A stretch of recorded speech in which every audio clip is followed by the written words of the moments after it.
We're following through on a story that has hundreds of you talking on our Facebook page today. Governor DeSantis announcing plans for a second immigration detention facility in addition to Alligator Alcatraz down in the Everglades. And tonight, our Capitol reporter Forrest Saunders visiting the Baker Correction Institute right outside of Tallahassee, which is now being referred to by state leaders as Deportation Depot.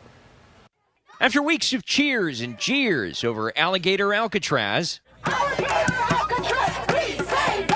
Florida is doing it again. We are calling this the Deportation Depot. The governor saying Thursday the state will expand capacity to hold and deport undocumented immigrants, announcing the Baker Correctional Institution will become Florida's northern detention site. They ain't escaping from here. That ain't going to happen. And so I don't think it's going to be something where people are going to have to worry about that. And if somehow there is an escape, then maybe I could send Jay on that task. DeSantis originally eyed the Florida National Guard's Camp Blanding as a second spot, but converting Baker, a defunct prison shuttered in 2021 due to staff shortages, was much cheaper. It's money the state says will be reimbursed through a $600 million federal grant covering costs for both Alcatraz and the depot, now under construction. A building that's been dormant now for a couple of years is going to have some unforeseen challenges that we did not see at the naked eye. So, our timeline is probably going to be about 2 weeks. The new facility will have a capacity of 1,300 or more. It'll be staffed by the National Guard and be built up to federal standards,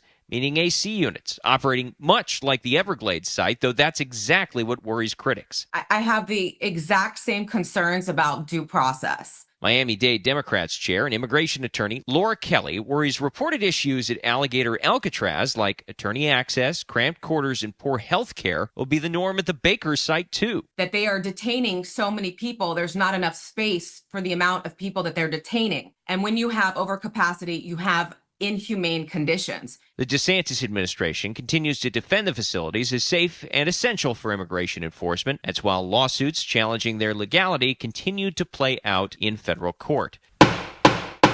Some lawmakers questioning if that's why Deportation Depot was created in the first place.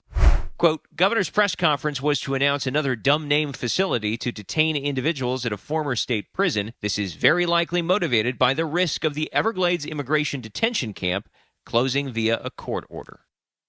Now, for the record, the DeSantis administration says that's not the case. They always wanted a second facility to meet capacity demands. Meanwhile, they were dealt a blow to the Alligator Alcatraz facility just last week, a federal judge halting construction at the Everglades site for 2 weeks. That is until a broader lawsuit can be determined on whether or not that facility violated environmental law. We'll have to wait and see what happens there. That is the latest out here in Tallahassee. I'm Forrest Saunders reporting.